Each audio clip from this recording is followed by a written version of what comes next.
அலைகள் ஓய்வதில்லை அப்படின்ற படம் மூலமா தமிழ் சினிமாவுக்கு கதாநாயகி அறிமுகமானவங்க தான் நடிகை ராதா. இவங்க அவங்களுடைய முதல் படத்திலேயே நல்ல எக்ஸ்பீரியன்ஸான கதாநாயகி மாதிரி நடிச்சிருப்பாங்க. இவங்க நடிக்கிறத பார்த்து இயக்குனர் பாரதி ராஜாவே ஆச்சரியப்பட்டிருக்காரு. இந்த நடிப்பெல்லாம் எங்க ஒளிச்சு வச்சிருந்தேன் அப்படின்னு சொல்லி அவங்க கிட்டே கேட்டிருப்பாரு. நடிகை ராதா மாதிரி இன்னும் நிறைய திறமையான கதாநாயகிகளை தமிழ் சினிமாவுக்கு இயக்குனர் பாரதி ராஜா அறிமுகப்படுத்தியிருக்காரு. இயக்குனர் பாரதி ராஜா தமிழ் சினிமாவுக்கு அறிமுகப்படுத்தின கதாநாயகிகளை பத்தி இந்த நிகழ்ச்சியில திரைப்பட தயாரிப்பாளர் மற்றும் இயக்குனருமான சித்ரா லட்சுமணன் சார் நம்ம கூட ஷேர் பண்ணியிருக்காங்க.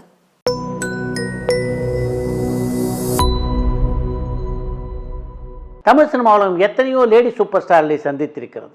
பாரதி ராஜா அறிமுகப்படுத்திய நடிகைகளிலே லேடி சூப்பர் ஸ்டார் என்ற அந்தஸ்தை பெற்ற ஒரே நடிகை என்றால் அது விஜயசாந்தி மட்டுமே. அருணா கதாநாயகியாக அறிமுகமான கல்லுக்குள்ளிடம் படத்திலே தான் விஜயசாந்தியும் அறிமுகமானார். அந்த படத்தில் அருணா அளவுக்கு விஜயசாந்திக்கு பெரிய வேஷம் இல்லை. இருந்தாலும் அந்த சின்ன பாத்திரத்திலும் தன்னுடைய நடிப்பால் ஜொலித்தார் விஜயசாந்தி என்று தான் சொல்ல வேண்டும். அந்த படத்துக்கு பின்னாலே தெலுங்கு பட உலகிலே அடியெடுத்து வைத்த விஜயசாந்தி அங்கே மளமளவென்று முன்னேறி ஒரு காலகட்டத்திலே லேடி சூப்பர் ஸ்டார் என்ற பட்டத்தை அடைந்தார். கல்லுக்குள்ளிடம் படத்தை தொடர்ந்து பாரதி ராஜா இயக்கி தயாரித்த நேர்கள் படத்திலே 2 கதாநாயகிகள் அறிமுகமானார். அந்த படத்தில் தான் ரோகிணி கதாநாயகியாக அறிமுகமானார். ரோகிணியுடைய இயற்பெயர் ராது. பாரதி ராஜனுடைய குடும்ப நண்பருடைய மகள் அவள். பாரதி ராஜனுடைய டைரக்ஷனில் ரோகிணி மட்டும் இல்லை, அவரது தாயாரும் வாலிபமே பாபா அப்படின்ற படத்தில் ஒரு ஆசிரியையாக நடித்திருந்தார். இந்த நேர்கள் படத்திலே தான் ரோகிணி, சுவிதா ஆகியோருடன் ஒளிப்பதிவாளரான ராஜசேகர், வாகை சந்திரசேகர், மணிவண்ணன் ஆகியோரும் நடிகர்களாக அறிமுகமானார்கள். அந்த படம் மிகப்பெரிய வெற்றியை அடையாதனால அவங்க எல்லாருக்குமே பெரிய அடையாளம் இல்லாமல் போனது என்று தான் சொல்ல வேண்டும். இருந்தாலும் அதில் ஓரளவுக்கு தப்பித்தவர்கள் என்றால் அது ராஜசேகர், வாகை சந்திரசேகர், மணிவண்ணன் போன்ற மூவர் தான். மணிவண்ணனை பொறுத்த வரைக்கும் அதற்கு பின்னாலே கதாசிரியராகி டைரக்டராகி அதற்கு பின்னாலே பல படங்களிலே அவர் குணச்சித்திர நடிகராக நடித்தார். வாகை சந்திரசேகர் அப்படி தான் சின்ன சின்ன வாய்ப்புகளை பெற்றவர். அதற்கு பின்னாலே பல படங்களில் கதாநாயகனாக நடித்தார். நேர்கள் படத்திலே அறிமுகமான ரோகிணியை பொறுத்த வரைக்கும் நேர்கள் படத்துக்கு பின்னாலே அவருக்கு வாய்ப்புகள் வரவில்லை என்று தான் சொல்ல வேண்டும். நீண்ட இடைவெளிக்கு பிறகு சண்முக பிரியன் இயக்கிய ஒருவர் வாழும் ஆலயம் என்கின்ற படத்திலே தன்னுடைய இயற்பெயரான ராது என்ற பெயரிலேயே நடித்தார் அவர். நேர்கள் படத்தை தொடர்ந்து பாரதி ராஜா இயக்கிய அலைகள் ஓய்வில்லை படத்திலே அறிமுகமான ராதா முதல் படத்திலேயே தமிழ் திரைப்பட ரசிகர்களின் கனவு கன்னியானார் என்பதுதான் உண்மை. அந்த படத்துக்காக ராதா தேர்ந்தெடுக்கப்பட்டதே ஒரு பெரிய கதை. அலைகள் ஓய்வில்லை படத்திற்காக நட்சத்திர தேர்வு நடைபெற்று கொண்டிருந்த போது அம்பிகாவுக்கு வாய்ப்பு கேட்பதற்காகத்தான் அவருடைய தாயாரான சரசம்மா பாரதி ராஜாவை பார்க்க வந்தார். அப்போ பாரதி ராஜா கிட்ட தன்னுடைய குடும்ப படம் ஒன்றை எடுத்து நீட்டினார் சரசம்மா. அந்த படத்தில் அம்பிகா, அவரது தங்கையான மல்லிகா, 3வது தங்கையான ராதா ஆகிய 3 படமும் இடம்பெற்றிருந்தது. அப்போ ராதாவுடைய பெயர் ராதா இல்லை, சந்திரிகா. அந்த புகைப்படத்தையே உத்து பார்த்து கொண்டிருந்த பாரதி ராஜாவுக்கு அந்த 3வது பெண்ணிடம் கதாநாயகக்குரிய அம்சம் இருக்கிறது எப்படித்தான் தெரிந்ததோ தெரியவில்லை. இந்த பெண் இங்கே சென்னையில் இருக்கிறாளா என்று சரசம்மாவை பார்த்து கேட்டார் பாரதி ராஜா. இல்லை, எங்களுடைய சொந்த ஊரான கல்லரால் இருக்கா, அங்கே தான் படிச்சுக்கிட்டு இருக்கா என்று சொன்ன உடனே நான் அடுத்த வாரம் கேரளா வரேன், வரும்போது உங்கள் பெண்ணை பார்க்குறேன், எனக்கு என்னவோ உங்களுடைய 3வது பெண் இந்த கதாநாயகி வருஷத்துக்கு சரியாக இருப்பான்னு தோணுது என்று சரசம்மாவிடம் சொல்லி அனுப்பி வைத்தார் பாரதி ராஜா. அதைத் தொடர்ந்து கேரளாவுக்கு சென்ற பாரதி ராஜா அவருடைய சொந்த ஊரான கல்லராவிலே தான் முதலாக ராதாவை சந்தித்தார். அங்கே பார்த்த உடனேயே இவர் தான் தன்னுடைய கதாநாயகி என்பதை முடிவு செய்து விட்டார் அவர். அதுவரை சந்திரிகாவாக இருந்த அவரை ராதா என்று பெயர் மாற்றம் செய்தது பாரதி ராஜா தான். அலைகள் ஓய்வில்லை படத்துக்கு முன்னால் ராதா எந்த படத்திலையும் நடித்ததில்லை. அது மட்டும் இல்லை, அம்பிகா நடித்த படப்பிடிப்புகளுக்கு கூட அதிகமாக அவர் சென்றதில்லை. அப்படி சினிமா வாசனையே இல்லாமல் வளர்ந்திருந்த போதிலும் அந்த அலைகள் ஓய்வில்லை படத்துடைய படப்பிடிப்பில் மிகவும் பிரமாதமாக நடித்து எல்லோரையும் அசத்தினார் ராதா. அவருடைய நடிப்பு திறனை பார்த்துவிட்டு பாரதி ராஜாவே ஒரு நாள் அவர்கிட்ட கேட்டார், நீ எங்கே இவ்வளோ நடிக்க கற்றுக்கிட்டேன்னு. எனக்கு நடிக்கலாம் தெரியாது சார், நீங்கள் நடிக்கிறீங்கள அதை பார்த்து அப்படியே நடிக்கிறேன், அதான் உண்மை என்று பாரதி ராஜிடம் பதில் சொன்னார் ராதா. தெலுங்குலேயும் தமிழ்லையும் மிகப்பெரிய நடிகானருக்கு பின்னாலே என்னுடைய பல படங்களில் ராதா நடித்திருக்கிறார். அப்போல்லாம் அவர்கிட்ட காட்சியை படித்து காட்டிட்டு டேக் என்று நான் சொன்னால் உடனே இருங்க சார் என்று என் பக்கத்திலே வருவார் ராதா. சார், நீங்கள் ஒரே ஒரு நடித்து காட்டுருங்க, நீங்கள் எப்படி நடித்து காட்டுறீங்களோ அதை பார்த்துட்டு நான் நடிக்கிறேன் என்பார். பல படங்களில் நான் என்ன நடித்து காட்டணும் அதை விட மிகச்சிறப்பாக நடித்திருக்கிறார் அவர். குறிப்பாக முதல் மரியாதை படத்தில் அவருடைய நடிப்பை பார்த்துவிட்டு நான் பல முறை அசந்து போயிருக்கிறேன் என்று ஒரு பத்திரிகை பேட்டியிலே குறிப்பிட்டிருக்கிறார் பாரதி ராஜா.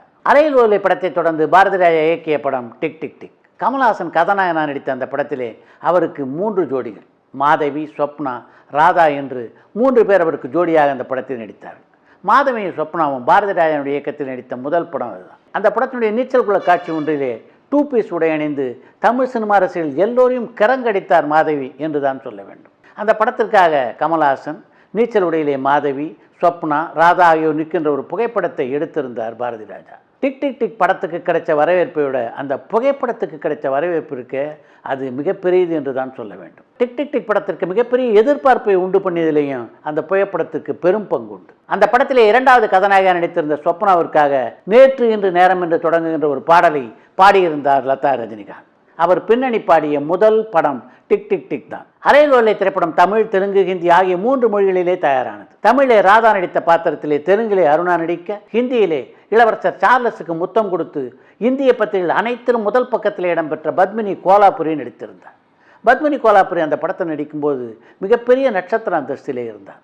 ஆனாலும் அவ்வளவு எளிமையாக அந்த படத்துடைய படப்பிடிப்பிலே எல்லோருடனும் பழகுவார் பத்மினி கோலாபுரி. அந்த படத்தினுடைய படப்பிடிப்பு முட்டம் அருகே நடைபெற்ற போது ட்ரெஸ் மாற்றிக்கிறதுக்கு அப்போல்லாம் இப்போ உள்ளது மாதிரி கேரவன்லாம் கிடையாது. காஸ்டியூமர்களை அழைத்து தன்னை சுற்றி 2 பெட்ஷீட்டை பிடிக்க சொல்லிட்டு உடனடியாக ட்ரெஸ்ஸை மாற்றிக்கொண்டு 2 நிமிடத்தில் அடுத்த காட்சிக்கு தயாராகிடுவார் பத்மினி கோலாபுரி. ஒரு இந்திய நடிகை அவ்வளவு எளிமையாக இருந்ததை அப்போதுதான் முதலாக நான் பார்த்தேன் என்று கூட சொல்லலாம். லபர்ஸ் என்ற பெயரில் உருவான அந்த படத்தை தொடர்ந்து என்னுடைய தயாரிப்பிலே பாரதி ராஜா இயக்கிய படம் தான் மண் வாசனை.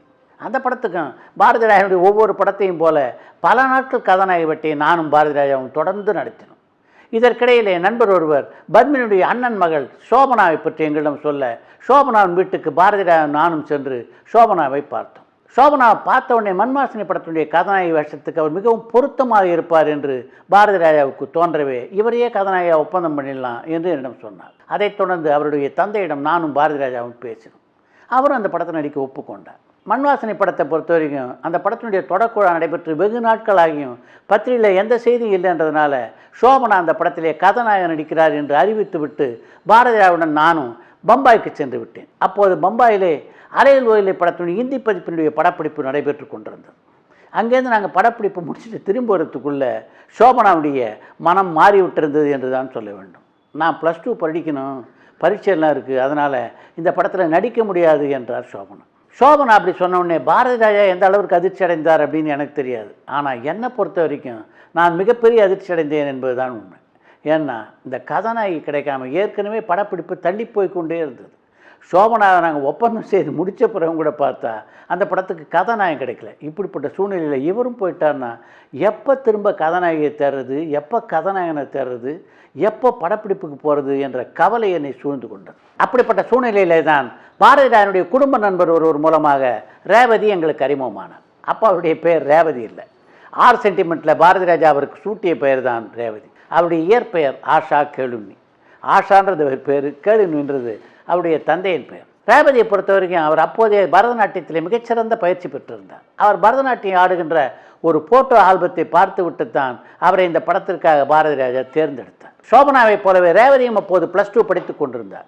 மண்வாசனை படத்தினுடைய படப்பிடிப்புக்கு நடுவே தான் தன்னுடைய +2 பரீட்சையை கூட அவர் எழுதினார். மண்வாசனை படத்தினுடைய முதல் கட்ட படப்பிடிப்பில் நான் என்ன எதிர்பார்த்தனோ அந்த நடிப்பை ரேவதியால் தர முடியவில்லை என்பது தான் உண்மை. ஆனால் அதுக்கு அவரையும் குறை சொல்லி பிரயோஜனம் இல்லை. அவரை பொறுத்த வரைக்கும் சிட்டிலேயே வளர்ந்த ஒரு மாடர்ன் பெண் அவர். அவருக்கு அந்த படத்தில் நான் கொடுத்திருந்த முத்துப்பேச்சி என்ற பெண்ணினுடைய வேஷம் இருக்க, அது அச்சசலான ஒரு கிராமத்து பெண்ணினுடைய வேஷம். அவ்வளவு சீக்கிரத்தில் அந்த கிராமத்து பெண்ணாக உருமாறுவது என்பது கொஞ்சம் கடினமான விஷயம்தான் என்றாலும் ஒரு வாரத்துக்குள்ளே சமாளித்து கொண்டு அந்த பாத்திரமாகவே ரேவதி மாறத் தொடங்கிவிட்டார் என்று தான் சொல்ல வேண்டும். அந்த படத்தில் அவரை நடிக்க வைக்கிறத விட நான் ரொம்ப கஷ்டப்பட்டது இந்த மதுரை தமிழரை பேச வைக்கிறதுக்கு தான். ஒரு 10-15 நாட்களுக்கு பிறகு அந்த வட்டார வழக்குகளை மிகச்சரியாக பேச தொடங்கிவிட்டார் ரேவதி. அதன் காரணமாகத்தான் மண்வாசனை படத்திலே அவரையே டப்பிங் கூட பேச வைத்தேன். மண்வாசனை படத்தை தொடர்ந்து புதுமை பெண், ஒரு கைதியின் டைரி, தாஜ்மஹால் என்று பல படங்களில் என்னுடைய இயக்கத்தில் நடித்திருக்கிறார் ரேவதி. அந்த படங்கள்லாம் அவருடைய நடிப்பை பார்த்துவிட்டு முதல் படத்தில் நடிக்க தடுமாறிய ரேவதியா இவர் என்று பல முறை நான் ஆச்சரியப்பட்டிருக்கிறேன் என்று ஒரு பத்திரிகை பட்டியலை குறிப்பிட்டிருக்கிறார் பாரதி ராஜா.